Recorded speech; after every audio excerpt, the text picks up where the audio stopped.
Hey BNC family, today you're kicking it with just us, the JV team. So what we talking about today, love?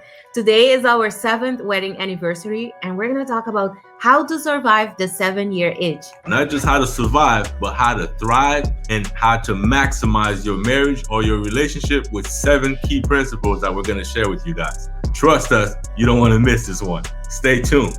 What's up, guys? It's your girl, Margot Bingham. Karen Parsons. You're now tuned in. You're now tuned in. You're now tuned in. You are now tuned in. You are now tuned in to Beard and Curls. Beard and Curls. Beard and Curls. Beard and Curls. Beard and Curls. Keep it locked. Hey BNC family, thank you guys for joining us for this special edition of the Beard and Curls podcast, where we're going to be talking about the 7-year Re-Hitched. 7 years what? Re-Hitched. So before we get into what the Re-Hitch is all about, I just got to give you guys a little bit of history on where that came from, how we came up with this cool concept. Essentially, this came from a movie back in the 50s. I think it was the 1955 Marilyn Monroe film, where basically there was a guy in the movie and he's basically tempted to cheat on his wife with Marilyn Monroe. And basically the concept has actually been found to be the case even with psychology, where basically couples tend to not be able to make it past 7 years. Actually, a lot of marriages dissolve right before the 7-year mark. So at the end of the day, we want to kind of just take some time to basically go over 7 principles to be able to kind of share with you how to make marriages work. And this doesn't only apply to married couples. This also applies to singles, people who are dating, people who are thinking about dating, people who are thinking about getting married one day. And so at the end of the day, this is for everybody. And so with the Re-Hitch, basically the concept is that why not just turn this whole 7-year itch thing on its head and really just continue to love on the person that you're with and remarry that person if nothing else, and really just keep that thing going. So like Jacob had to wait another 7 years to marry, his true bride. We could do that. You know what I'm saying? I got my bride. Let's keep getting married after every 7 years. That's what the 7-year Re-Hitch is all about. So we're going to get into these 7 principles right now with y'all. Okay, so the first principle is called enhance your love maps. Okay. So what does that mean to you? So enhance your love maps. So essentially what that's talking about is, as a couple, you should be able to know each other, really get to know each other in depth. Like, what are your dreams? Like, what is your partner's dreams? What are their hopes? What are their fears? What are their desires? Different things like that. So at the end of the day, this is somebody that you're supposed to really want to be uniquely connected to and kind of get to know them in every aspect of life. Yes, and a lot of times this is very easy to do in the beginning. But once you get married or once you have been in a relationship for a long time, you have to become more intentional because you have so many priorities. Life gets in the way. So I think this is a very, very important point to remember, because the same way you schedule things, you go to the grocery store, you go to work, you do all of that, you have to be intentional to schedule time to continue to invest in each other.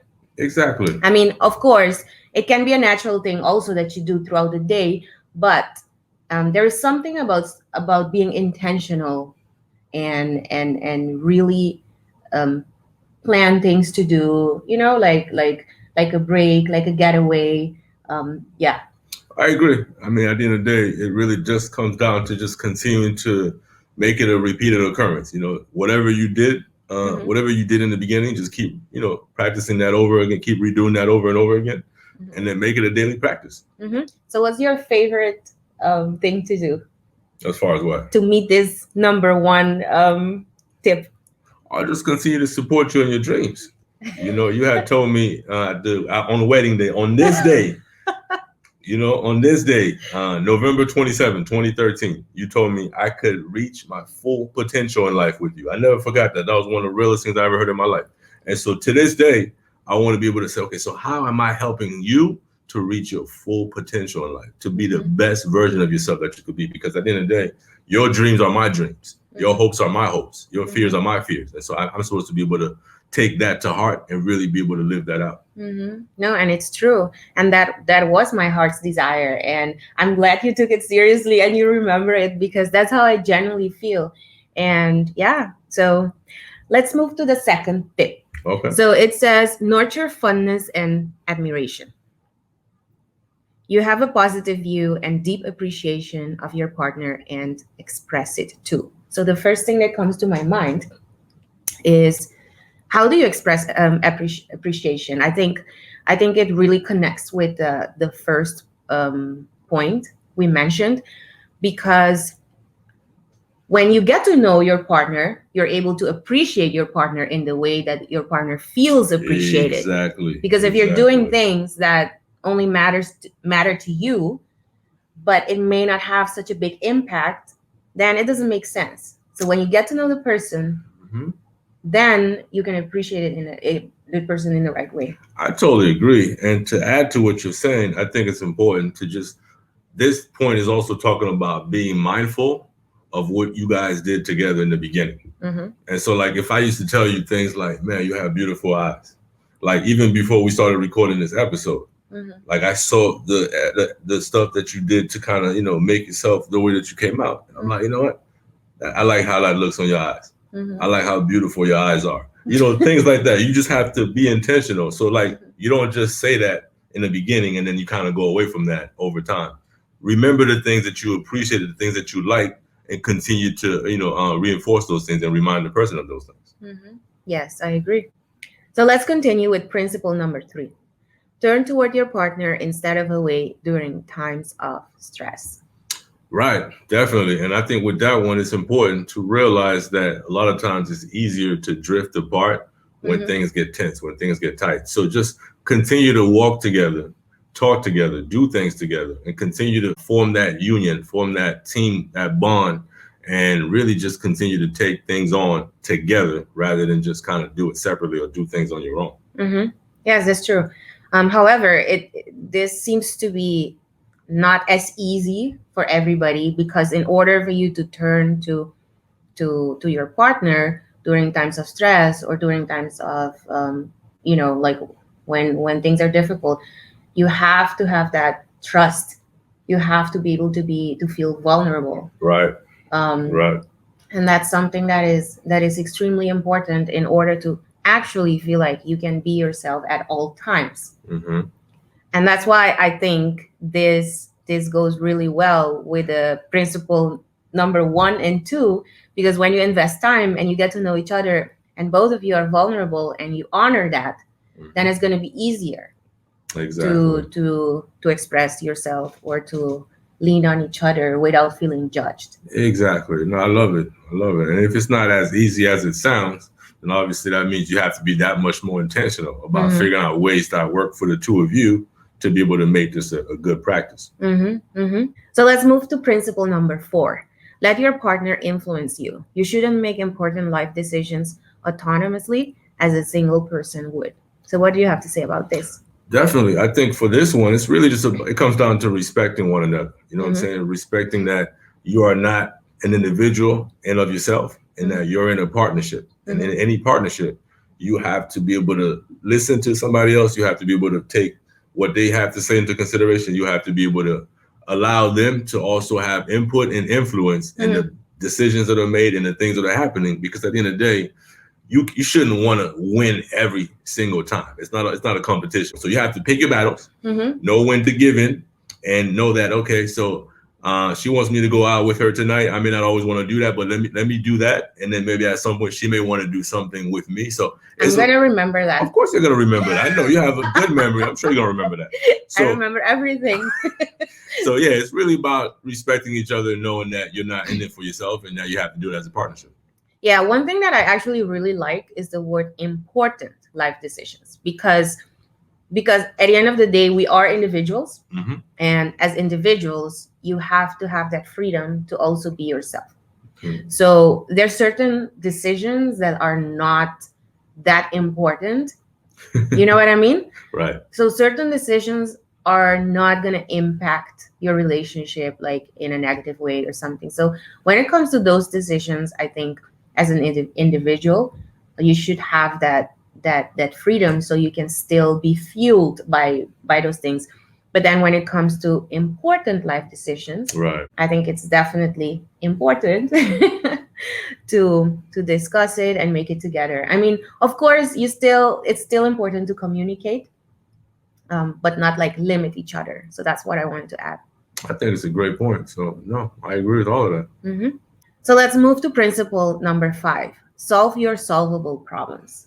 Yes. So basically, what this one is talking about is there are two types of problems that couples will run into: those that they can solve, and those that are perpetual. Mm-hmm. And so with perpetual, those are like the ones that are more long term that you can both agree on and say, okay, is this something that is more than likely going to continue to be a problem? And then figuring out ways to approach those perpetual problems and to know the difference between those that you can solve and those that may stay with you guys as a couple. And another point on that note, as far as the perpetual problems, those tend to stem from unfulfilled dreams or maybe just values that aren't being met or things like that. And so it's really one of those things where somebody is feeling like they're not getting everything that they need to get out of it. And those are the kind of things that you need to be very careful with to be able to say, okay, so this is something that maybe I need to address individually to be able to help us, or maybe this is something that we need counseling or coaching on or something, because that could potentially become a problem down the road if it's not carefully handled. I agree with you. I think getting counseling or coaching can be very helpful because it's basically you outsource your problem to somebody else so they can actually help you, and you don't have to worry about it anymore because you're going to get guidance, not only you, but both of you. So it's like it doesn't become your personal battle. Exactly. You don't have to shoulder it alone. So, exactly. So I definitely like that. So the key here is to distinguish between what you can solve and what might be a perpetual long-term problem. Mm-hmm. Definitely. Right. So let's move to principle number 6, overcome gridlock. So that's basically when the conflict makes you feel rejected by your partner. You keep talking about it, but not making any headway. You become entrenched in your positions and are unwilling to budge. When you discuss the subject, you end up feeling more frustrated and hurt. So these are things that obviously, if you're not careful, they can eventually end your marriage. They could dissolve the union. So you want to definitely be mindful of what gridlock you guys are encountering and being able to find ways to do something different. Yeah, I totally agree. And I think showing that genuine curiosity in each other, I think that's so important. Like if you like, one of the things that I often say is like, what if you see your partner as a quote unquote customer and you want to provide the best service, right? So let's say you're a business owner and you are selling a product and you want to do everything you can to meet the customer's need because that's important, right?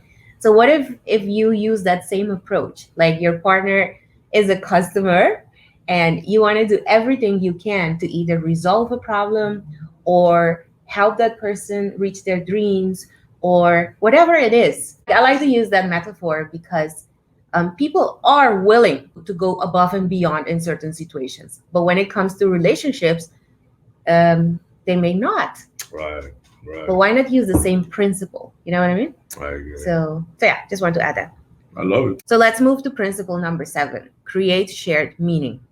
I love it. That's actually one of my favorite ones, actually, because when you think about like shared meaning, what we're talking about here is like, what kind of culture do you guys want to create? How do you want your relationship to be defined? What do you guys want to be known for as a couple? So creating a purpose statement, all these different things, because at the end of the day, when two people get together and they become a couple, these two people are literally doing something that's never been done before, so it's literally like you guys get an opportunity to really create something that the world has never seen and will never see again.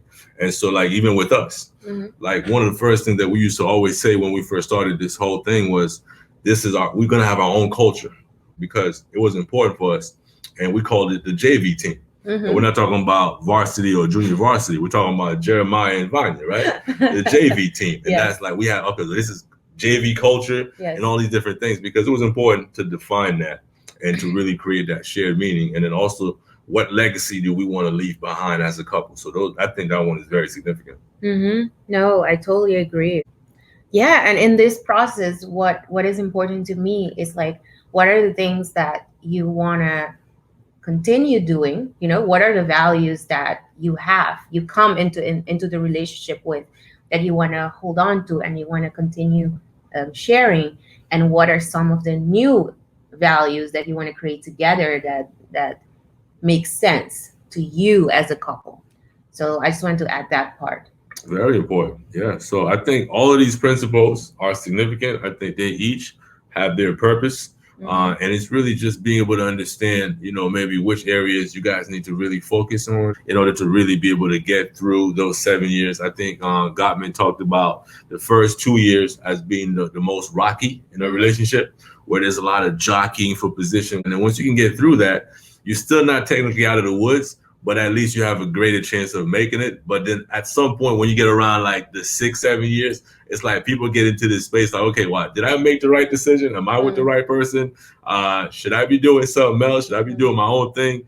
And all of these different thoughts creep in. Or, do I want to, mess around? Do I want to step out? All these different things. And you got to now start to really understand what are the principles that define your union, and really be able to just continue to do those things that brought you together in the first place. Yes. And what I wanted to add, and this is especially for the single people, the people that are not married yet, I think one of the most important things is also the step you make before getting married, because you can totally see so much before you get married. Like when you're dating, when you're engaged, like there is so much work that you can do and identify before you get married. So this is like for those who are single and want to make like a good choice, because that truly matters. When you're matched with somebody that is compatible to you, it's going to matter a lot, like in your marriage, because you will always have things that you need to overcome.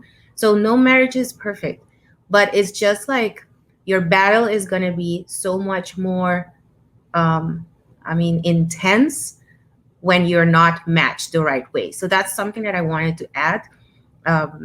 Yeah. I agree. I think it's important. When you guys are single, you really have an opportunity to really learn about yourself, to really just become as self-aware as you possibly can. So that way you do the work, you learn about yourself, your personalities, your values, all these different things that are important to you. And then, try to find somebody who shares in those values, who can help you, to be able to go through this process together. And really just kind of like when you work and you're doing the thing that you love the most, it doesn't feel like work. That's what you want your relationship to feel like. You don't want to be in a situation where even though you're working towards it and you're working at it, you don't want it to feel like it's a burden and things like that. So I think as a single person, you are in the best position to truly decide what that's going to look like for you. Yeah. And if you're married, I would say there is always hope. If there is intentionality and if there is willingness, there is always hope, especially if both people decide to work on things. So that's what I wanted to add, because at the end of the day, every day that we get is a gift. And if you focus on one day at a time, at least that's what I try to do. Like I try to focus on one day at a time.